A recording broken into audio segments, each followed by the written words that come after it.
Assalamualaikum dear students, welcome to the Azim Group of Publications. I am Nimra Adil, your chemistry teacher, and today we are going to discuss chapter number 5 from the chemistry book by Azim Academy.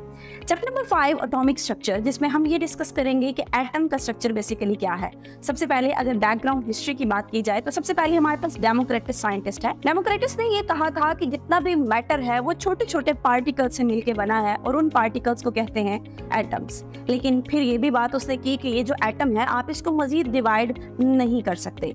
इसी के काम को सामने रखते हुए John Dalton एक new scientist आया और उसने एटॉमिक थ्योरी पेश की, जिसके मुताबिक जितना भी हमारे पास लिविंग या नॉन लिविंग मैटर है, ये जितनी भी चीज़ें हैं वो सारी की सारी एटम्स से मिलके बनी हैं और एटम्स इंडिपेंडेंटली नेचर के अंदर एग्जिस्ट करता भी है और इंडिपेंडेंटली नेचर के अंदर एग्जिस्ट नहीं भी करता। और फिर हमने ये भी बात की थी कि ये स्मॉलेस्ट पार्ट है या स्मॉलेस्ट पार्टिकल है of an element that may और मे नॉट एग्जिस्ट इंडिपेंडेंटली। ये प्रॉपर डेफिनेशन थी जो हम लोगों ने अपने चैप्टर नंबर 1 के अंदर डिस्कस की थी। लेकिन जॉन डाल्टन ने जो एटॉमिक थ्योरी दी वो कंप्लीट नहीं थी, क्योंकि उसके मुताबिक एटम भी क्या है, इंडिविजिबल है, यानी आप उसको मजीद डिवाइड नहीं कर सकते। लेकिन बाद में जब इस पे काफ़ी वर्क हुआ तो हमें ये पता चला कि एटम जो है वो छोटे छोटे पार्टिकल्स से मिलकर बना है और इसके अंदर मोर देन 100 पार्टिकल्स मौजूद हैं, जिनमें हमने कहा कि 100 तो ढेर सारे हैं, लेकिन इसके बावजूद हम इनमें से सिर्फ 3 को बेसिक कंसीडर करते हैं, इलेक्ट्रॉन, प्रोटॉन, न्यूट्रॉन। लेकिन इनके अलावा न्यूट्रिनो, एंटी न्यूट्रिनो, हेप्रोन एक्सेट्रा, ये भी सब एटॉमिक पार्टिकल्स हैं। आज इस चैप्टर के अंदर, इस लेक्चर के अंदर हम उन्हीं सब एटॉमिक पार्टिकल्स को डिस्कस करेंगे।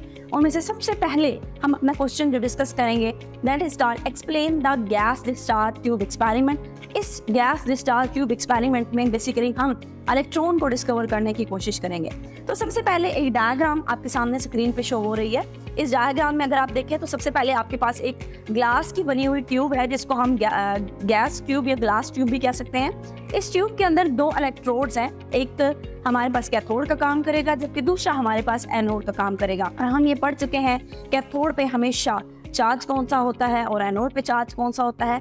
एनाइन पे चार्ज नेगेटिव है लेकिन एनोड पे चार्ज पॉजिटिव है। इसी तरह कैटाइन पे चार्ज पॉजिटिव है लेकिन कैथोड पे चार्ज क्या है, नेगेटिव। तो कंस्ट्रक्शन में सबसे पहले एक गैस डिस्चार्ज ट्यूब है या एक ग्लास डिस्चार्ज ट्यूब है। इस ट्यूब के अंदर 2 मेटालिक इलेक्ट्रोड हैं, 2 मेटल के बने हुए इलेक्ट्रोड हैं। एक एनोड होगा जिसके ऊपर प्लस चार्ज है, दूसरा कैथोड है जिसके ऊपर नेगेटिव चार्ज है। और इस ट्यूब के अंदर आपने एक गैस जो है वो फिल की हुई है। इस गैस के अलावा आप एयर को भी फिल कर सकते हैं, आप किसी चीज़ के वेपर्स भी इसके अंदर ऐड कर सकते हैं। एक्सटर्नली ये जो इलेक्ट्रोड्स हैं ये एक बैटरी के साथ कनेक्टेड है और इसके साथ एक वैक्यूम पंप भी साइड वाइज अटैच है। इस वैक्यूम पंप की मदद से आप उस चैम्बर के अंदर गैस के प्रेशर को मेंटेन रखते हैं। तो अब कंस्ट्रक्शन को समझने के बाद अगर इसकी प्रॉपर एक्सप्लेनेशन की तरफ आए तो उसमें वही कहते हैं कि जैसे ही इलेक्ट्रोड्स को बैटरी के साथ कनेक्ट कर दें, जो बैटरी आपने लगाई है उसकी वोल्टेज फॉर एग्जाम्पल 5000 है और उसके अंदर जो गैस का प्रेशर है वो ऑर्डिनरी है, यानी मैंने इलेक्ट्रोड्स को बैटरी से कनेक्ट कर दिया और बैटरी एक अच्छी खासी हैवी बैटरी थी, 5000 वोल्ट की बैटरी थी। लेकिन जैसे ही मैंने 5000 वोल्ट की बैटरी कनेक्ट की, इसके बावजूद उसमें से करंट पास नहीं किया। इसकी वजह क्या है? इसकी वजह यह है कि मैंने उस गैस या उस ग्लास ट्यूब के अंदर जो गैस भरी थी उसका प्रेशर मैंने नॉर्मल प्रेशर रखा, मुझे प्रेशर कम रखना था। अब सेकेंड एक्सपेरिमेंट होगा। सेकेंड एक्सपेरिमेंट में क्या करूंगी कि जो ऑर्डिनरी प्रेशर है उस प्रेशर से मैं प्रेशर की वैल्यू को कम कर दूंगी।